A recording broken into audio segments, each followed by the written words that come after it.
Okay, let's unpack this. Welcome to the deep dive. This is where we take the sources you send us. And really plunge in, to Yeah. find those essential nuggets of knowledge and maybe some surprising insights along the way. hmm Today, we're diving into a topic that, well, it gets right to the heart of connection. Or sometimes the lack of connection, maybe. Exactly. This deep dive comes from material a listener shared, focusing on the patterns explored in having sex, wanting intimacy, why women settle for one-sided relationships. Right. And that material, it takes a really close look at a dynamic many women seem to experience, Sure. seeking emotional closeness through sexual encounters. Okay. And digs into why this often leads to disappointment. Yeah. And it looks at the complex factors behind it, psychological, cultural, even biological factors that kind of keep the cycle going. So our mission here is to map this out, to really understand what the sources are calling sextimacy, Yeah. and uncover its roots, both in our individual histories and the wider culture, and importantly, explore the pathways the sources suggest for maybe breaking free. Finding healthier connections. Right. Building genuinely meaningful connections. We want to give you that concentrated hit of understanding, spark those aha moments. Without getting totally bogged down. Quick but thorough. Exactly. And the material does a good job, I think. Yeah. It gives definitions, really powerful examples through stories, and then connects those personal experiences to the bigger picture. Things Yeah. like how our brains work, cultural messages, family dynamics. It all ties together. All right, so let's start right there. What is this core concept of sextimacy as the source material defines it? Well, fundamentally, it's framed as using sex specifically as a way to pursue emotional intimacy. Okay, using sex for intimacy. Right. And the sources are clear. This isn't like a simple switch on or off. It exists on a spectrum. A spectrum? How so? Like, what does that look like? Are we talking about hoping a casual hookup might lead to something more? Exactly that. Yeah. On one end, maybe it's cautious hope. Physical connection might pave the way. A possibility. A possibility. But for many women, the sources explore, it actually becomes the main way, sometimes the only way, to form romantic connections with men. Wow. It's less like a conscious strategy and more like a default path they sort of fall into. And the outcome, based on the material, sounds pretty consistently, well, disappointing. Yeah. It uses this really vivid term for where it often leads. Yeah. A cul-de-sac. Yes, a cul-de-sac. It's Yeah. like you just end up circling. From nowhere. Exactly. Circling in repetitive, often emotionally sterile sexual encounters. Sometimes with different people, but often, and this could be more painful, repeatedly with the same person. Ooh. The point is, this path, even though it comes from a place of longing, it doesn't actually lead to the emotional intimacy they're really searching for. And when that disappointment inevitably hits, after circling in that cul-de-sac, Right. what's the fallout then? Well, very often it triggers intense self-blame. Ah. And this is where it gets really tangled and frustrating. Yeah. That negative feeling, that self-criticism, it can paradoxically fuel the desire for another sextimacy encounter. Wait, really? How it becomes this kind of misguided attempt to repair that damaged self-esteem, to feel desired again. But it just leads right back into the cycle, often even deeper. Wow. Okay, to really get how this plays out, the sources share some incredibly powerful stories. Let's bring a few of those in. Julia's story, the 22-year-old law student, that one really stuck with me. Absolutely. You see her getting ready for a night out, feeling that mix, right? Hope and vulnerability. Yeah. And she constructs this really detailed fantasy. Meeting Mr. Right, instant connection, amazing conversation, chemistry, The whole package. the whole thing. Yeah. And then sex feels like the perfect natural end to the night. That fantasy, the source notes, is super compelling. It's like a temporary fix for her loneliness. But the morning after, that's where the fantasy just collides with reality, isn't it? Completely. The source calls it the lifelong partner enduring connection. Read your thoughts and attend to your every need part of the fantasy. That part just evaporates. He's gone by 8 a.m. Doesn't even suggest breakfast. Oof. That crash must be brutal. The material emphasizes how that moment, when the hoped-for intimacy just dissolves, leaves her feeling even emptier, more depressed than before. That gap is huge. Yeah, the fantasy to reality gap seems so central here. Exactly. Then you've got Brittany's experience.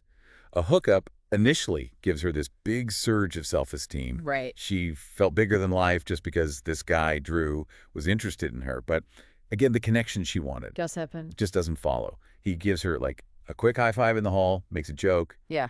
but no real emotional contact, nothing substantial. And instead of maybe thinking, maybe he's not interested in connecting, She turns it inward. Totally inward. She blames herself, fixates on her weight, her hair, gets intensely self-critical.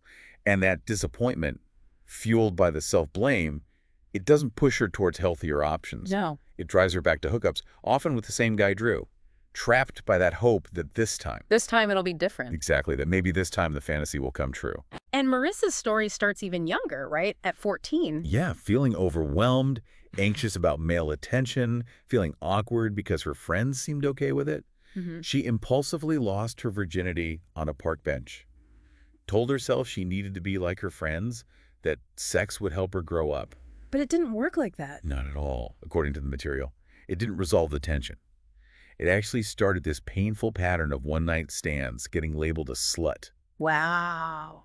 And even later, despite being successful academically, she really struggled with healthy relationships. She became really good at making herself whoever she imagined the men wanted her to be. Hiding her real self. Completely. Instead of letting anyone see who she actually was. And Caroline, she's a bit older, mid-20s, and this is happening in an ongoing relationship. Right. She's with this guy, Josh, a sextimacy partner. She feels constantly let down because he's not spending enough time with her. But instead of saying that directly... Gives hints. Gives clues. Exactly, hoping he'll just get it. And when that doesn't work, she resorts to trying to make him jealous by flirting with someone else. Oh, boy. Did that work? Well, it got a reaction, sure. Yeah. But as the material points out, it wasn't the kind of reaction that builds intimacy. It just created more drama and eventually pushed him further away. So looking across these stories, Julia, Brittany, Marissa, Caroline on, the common thread seems so clear. It really does.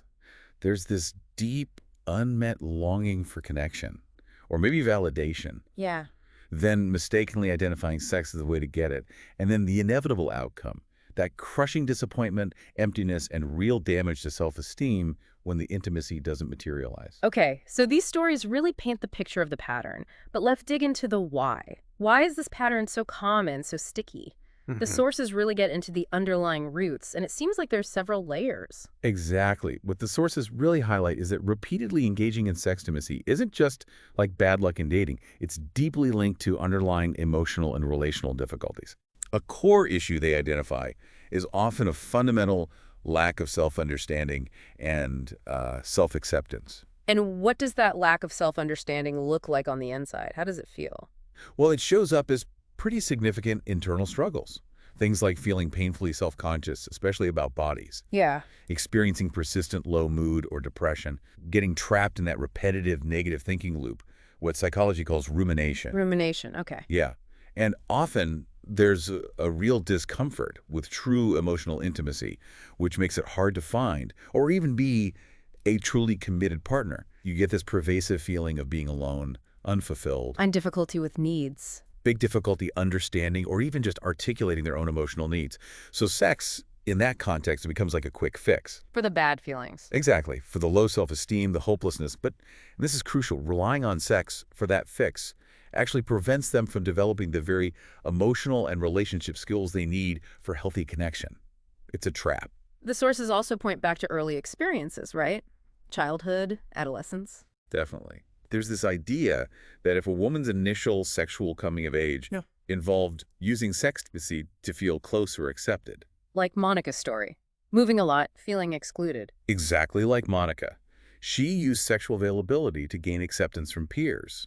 If that's your early experience, it creates this deeply ingrained tendency to fall back on that pattern later, even into adulthood. That early experience literally wires a connection in the brain. And there's a cultural piece, too. Something about being thrust into adulthood. Yeah, the sources talk about this abrupt thrust into adulthood for girls. Society suddenly hyper-focuses on their physical development. Treating them like they're fully mature. Right, treating girls who look physically mature as if they're fully developed cognitively and emotionally, often way before they are. They get bombarded with sexualized images, start getting treated differently, sometimes uncomfortably by parents, by men. It sounds jarring. It's described as an abrupt loss of innocence, yeah. And it really disrupts their developing sense of self. And parental influences are explored, too. Fathers as sexual gatekeepers. Yes, that's a key idea. Sometimes fathers, maybe unintentionally, take on this role, often with a very moralistic focus just on appearance. You know, your top is too short. Why are you wearing that? Which the material interprets how? as implying that the girl is inviting problems, or that she's somehow at fault if she doesn't dress or behave in a prescribed good way. So the responsibility lands on her. Exactly. They implicitly convey she's the gatekeeper Mm. and therefore to blame if something bad happens. This focus on external rules completely misses her internal emotional world. And the result. It can lead to either rebellion, maybe engaging in sextimacy as a pushback, or really severe emotional repression, shutting down. And mothers. Their role is complex, too, it sounds like. Very complex. The sources say some might inadvertently encourage attracting male attention, maybe giving mixed messages about commitment, offering little guidance on navigating emotions, and kind of reinforcing the idea that a woman's value is tied up in getting and keeping a man. Okay. And others. Others might promote autonomy, play the field, never depend on a man. But that kind of cynicism can dismiss the very real, very human need for deep relationships. So that could lead to seeing sextimacy as Connection without the pressure, maybe, without the vulnerability of a real relationship.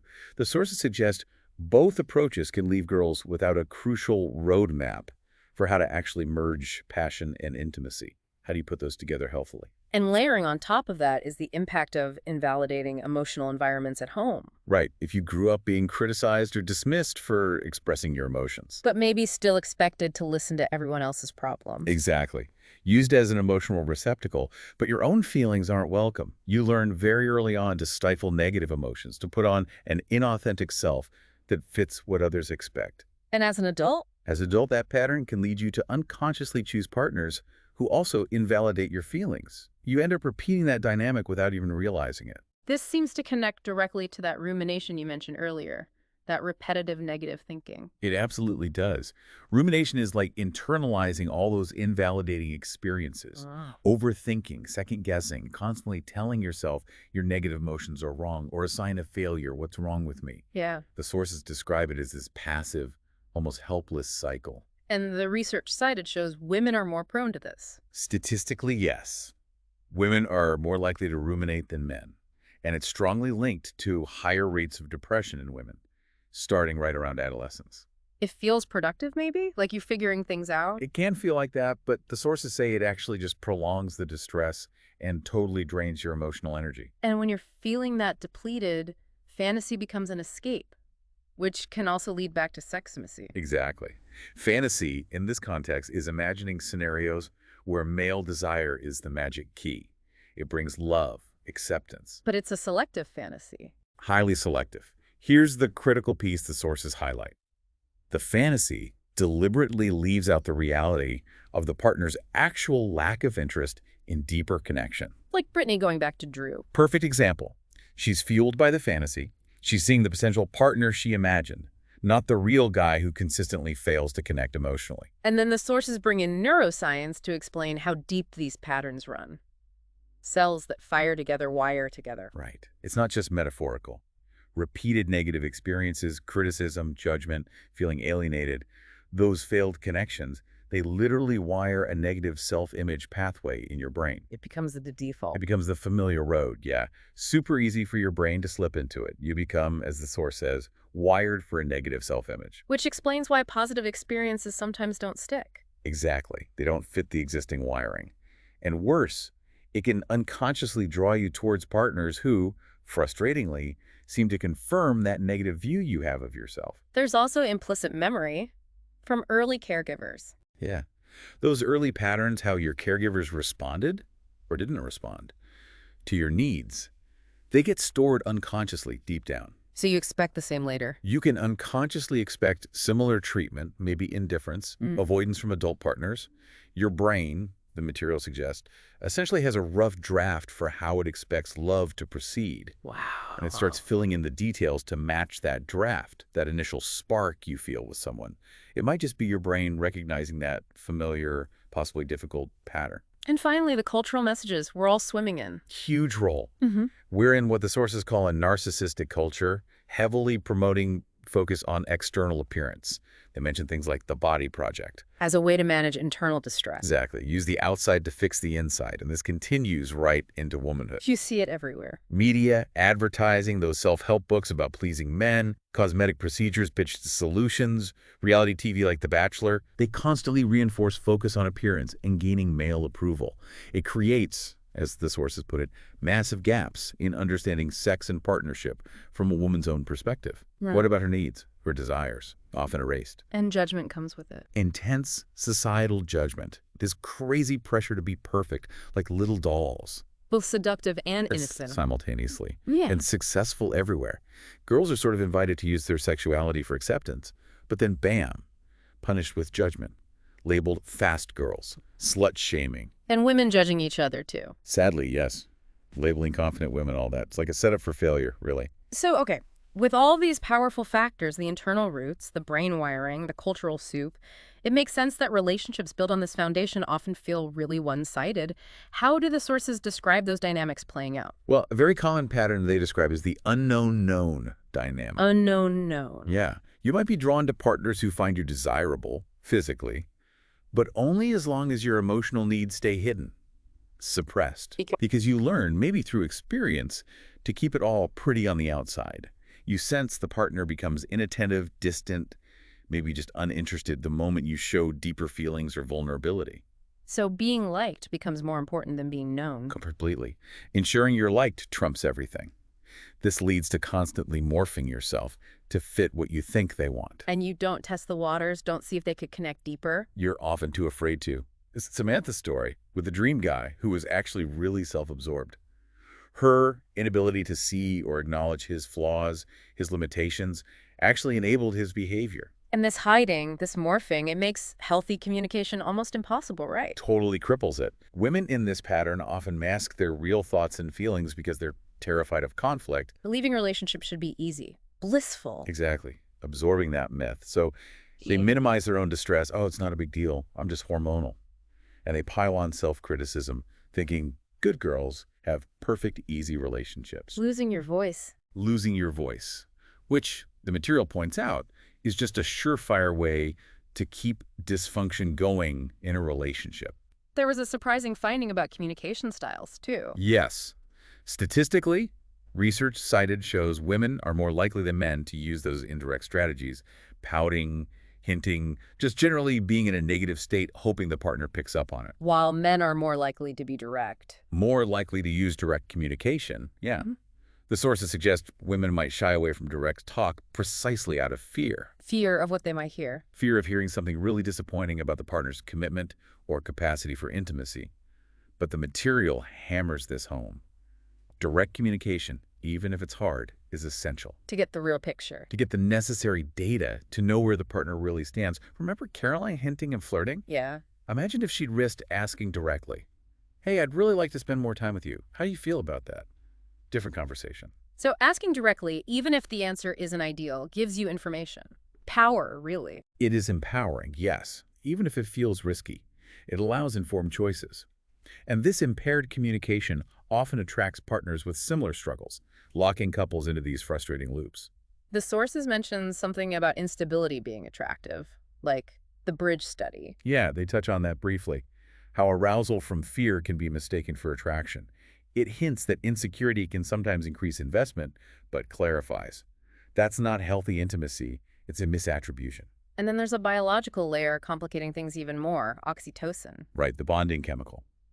The sources note it's released more significantly in women during sex and linked to orgasm intensity. Meaning, what does that translate to? It means, biologically, your brain is working to form an attachment every time you have sex. Even if the guy is not attachment material. Even if the partner is emotionally unavailable, a serial disappointer, as they put it. For women, sexual pleasure and attachment are often wired together very closely in the brain. So choosing partners who can't meet those needs. It's not being your own caretaker, the sources argue. Real empowerment comes from choosing partners who satisfy you physically and provide safety and intimacy outside the bedroom. Wow. Okay. So if these patterns are so deep, history, culture, biology, brain wiring, what do the sources say about finding a path forward? Is change really possible? Absolutely. The message is definitely one of hope and agency. Change is possible. The goal is gaining control over the dynamic. It starts with understanding all these factors we've discussed and then, crucially, developing new skills. And the foundation seems to be emotional self-awareness, attunement. Exactly. Attunement. Knowing what you feel when you feel it. It's about getting that raw emotional data up to the thinking part of your brain, the prefrontal cortex. So you can reflect instead of just reacting. Precisely. So you can reflect, problem solve, rather than just being swamped by the feeling. This means noticing that inner critic. And consciously changing the language. Using kind, curious language to label your feelings. Paying attention to physical sensations, tense stomach, clenched jaw, recognizing them as emotional signals. The goal is reflecting on emotions without being consumed by them. Learning to tell the difference between anger and sadness, anxiety and disappointment. That sounds like serious work, especially if you've spent years suppressing emotions. It takes real effort, consistent practice. And building on that awareness is emotional regulation. One key strategy mentioned is reappraisal. Changing how you think about things. Yeah, actively changing how you think about distress. Trying to find meaning in it, maybe. Or reminding yourself of your long-term goals when you feel immediate pain. And sometimes you just have to write it out, stomach it. Sometimes, yes. Accepting negative feelings are normal. Labeling them without judgment, okay, I feel disappointed right now, and reminding yourself they're temporary. They will pass. They aren't proof that you are flawed. They're just information. And actually rewiring the brain after years of negative patterns. How does that work? It's challenging, Yeah. but the brain is adaptable. Yeah. Remember, cells that fire together wire together. Right. So repeatedly engaging in new positive experiences actively creates and strengthens new neural pathways. The brain can change. But stress gets in the way. Crucially, yes, stress hinders new growth and learning. So reducing overall stress is a really important first step. Trying to have a positive experience while totally anxious. It won't stick as well. So practical strategies. What do the sources suggest for building self-esteem, changing patterns? Well, reducing stress is key. And actively redirecting attention when you catch yourself ruminating, deliberately shift focus. To the present moment. To the present. Yeah. Fully engage in what you're doing. Work, talking to a friend, even just noticing your surroundings on a walk. They even suggest scheduling worry time so it doesn't leak into everything. And self-care, treating yourself like a child. Exactly, with that same care. Yeah. Healthy routines, good food, exercise, which they note boosts happy chemicals. Simple kindness. Even managing life's logistics. Yes. Managing the mundane stuff bills, cleaning, reduces that background dread and self-criticism, and framing self-esteem as a skill you practice. Effort pays off. See yourself as a work in progress. Challenge yourself. Seek out people who challenge you. Developing a separate sense of self also sounds critical. Absolutely essential. Building a core worth that doesn't depend on how others treat you or if you're in a relationship. Avoiding the sponge effect. Exactly. Not soaking up others' negativity or taking too much responsibility for them. It's about tuning into your own unique likes, dislikes, needs, feelings, even when they clash with others. Turning down the volume on external opinions. Yes. Focusing on what you think of you. Exploring feelings of ambivalence, that's often a clue you're disconnected from your authentic self, like Chelsea at the beach. Tuning into wanting to swim, not body image. Precisely. Choosing her own desire over the anxiety. And positive relationships with other women are important too. Specifically mentioned, yes. Creating a safe harbor, trust, empathy, listening, celebrating wins together, finding women who nurture you, and being that for others. The sources also talk about connecting with your sexual self separately from pleasing others. Right. Because culture focuses so much on pleasing men, it can lead to a really disconnected or unfulfilling sex life for women. So understanding your own body, your own responses. Exactly. Understanding your anatomy, your response patterns, challenging beliefs that hold you back, increasing pleasure by tuning into your sensations, labeling your likes and dislikes in sex and just in daily life, doing things you enjoy, exploring your body without judgment. The marshmallow test analogy comes up too, delayed gratification. Yeah, as a way to highlight the choice, recognizing that impulse for immediate validation feeling desired now versus the long-term goal of real intimacy. Making conscious choices beforehand. Yes, making choices about sex before you're in the heat of the moment. Reminding yourself what you truly gain by waiting for a partner who can actually meet your deeper needs. Patience and courage. And pulling it all together. That direct, honest communication is vital throughout. Absolutely essential for picking the right partner, assessing them, and managing the relationship. It's how you get known and how you evaluate them. Exactly. It's how you allow yourself to be truly known and how you get the info you need about their capacity for intimacy. The sources are clear. Some relationships might end when you start speaking up authentically. But others could deepen. Others have the potential to deepen significantly. It's framed as a risk, yes, but a risk worth taking for your own well-being. So wrapping up this deep dive, the sources paint a really clear picture, this pattern of sextimacy, seeking intimacy through sex. It's rooted in complex stuff. Yeah, personal histories, cultural pressures, even biology. Yeah. And it often leads to that painful cycle of disappointment, self-blame. Driven by things like low self-esteem, negative thinking, maybe difficult family dynamics, those pervasive societal messages. All of it. But the powerful message, the path forward. Involves deep self-awareness, emotional and sexual. Right. Actively challenging those ingrained negative patterns.